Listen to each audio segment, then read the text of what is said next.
operations. We do have some crew information that we can give to you as far as experience levels. I'd like to give that at this time. The captain, I told some of you earlier that the initial operating experience check ride that this captain had on this airplane as a captain was December of last year. Prior to that, this captain was a captain on a Saab airplane with the same airline and was upgrading to this airplane.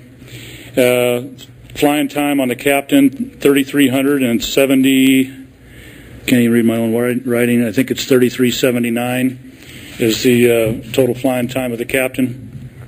First officer was experienced as well. She had 2,244 total hours.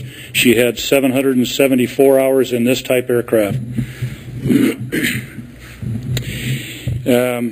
Ages, if you need that, captain was 47 years old, and the first officer was 24 years old. Let's see, where are we? We've talked about the footprint of the airplane and its orientation. We had some more exact numbers on that, headings and so forth, but suffice to say it was northeast as I briefed you yesterday. And of course it was trying to land and doing an ILS approach to runway 23. There's been some discussion of the fact that the airplane was delayed out of Newark prior to coming to Buffalo. That's true, it was delayed. It was delayed for the high winds that were in the New York, New Jersey area. As a matter of fact, U.S. Air canceled some flights coming this direction and other directions, but the cancellations were all due to the high winds, some up to 57 miles an hour in the New York, New York, Newark area. Had nothing to do with what's going on in Buffalo is the point. The weather information is still being compiled. What we do know is that they were, when this flight left Newark, they were told that the weather in Buffalo was light to moderate icing in the area. The visibility was 3 miles, snow and light mist, and so it was really not a bad weather day, and they chose to launch.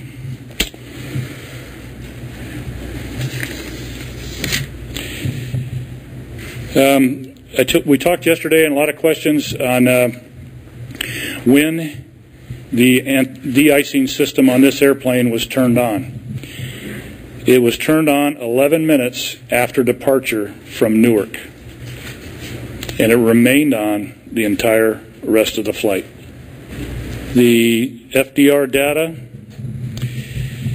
that we have on the gear down, flaps down. I said landing gear were down at 1 minute prior to the end of the recording, and the flaps came down 20 seconds after. We'd like to fine-tune that just a little bit more with a number and tell you that the flaps coming to 10 and the upset that started to happen at that point was 26 seconds before the end of the recording. And now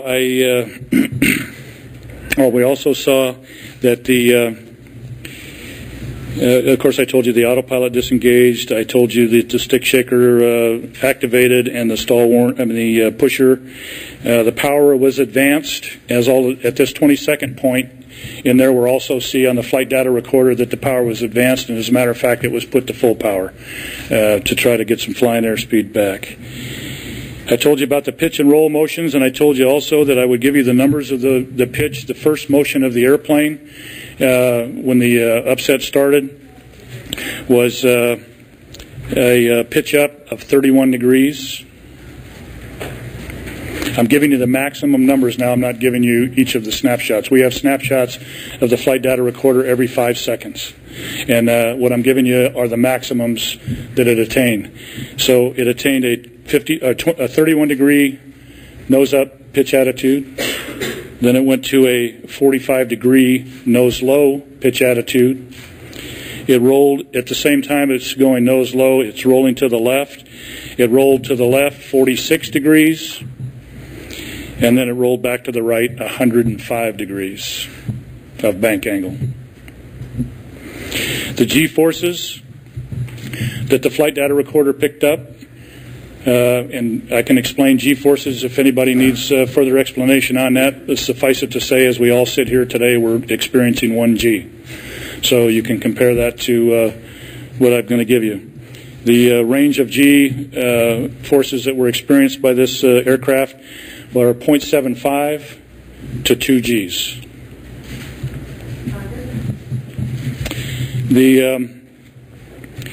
The last plot we had on the flight data recorder was at 900 feet MSL. The accident site is 650 feet MSL, give or take. That's not exact.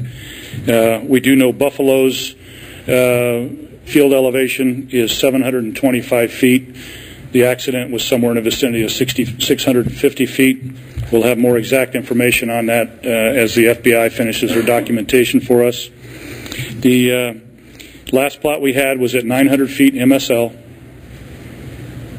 and it was the heading was 053 degrees magnetic.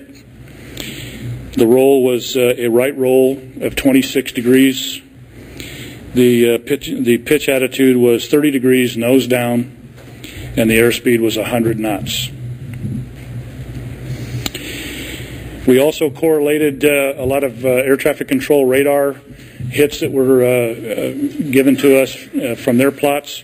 We correlated those with our flight data recorder, and one of the things that I'd like to point out was the fact that they had a radar hit of 1800 MSL, and then again at 1000 MSL, and that the timing between 1800 feet MSL and MSL is mean sea level, I'm sorry, which is height above sea level, and that's how it was measured here.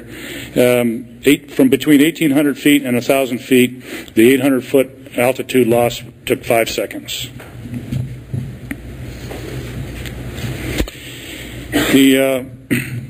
On scene, we're still in a recovery mode, still removing victims from the site. At the same time, we're removing significant parts of the aircraft that we can remove.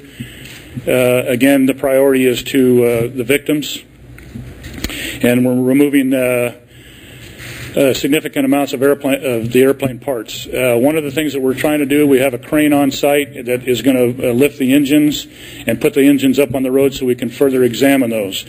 I know that there was some conversation and some questions about the propeller blades on this airplane and whether or not anything came off in flight and those kind of things. And I'll just tell you that we have found all 6 blades of the engine number 2, and engine number 1 was consumed in fire, but we found fragments of 4 of the 6 blades thus far from engine number 1 burned very badly, and they were composite blades, so they kind of melt down and burn up.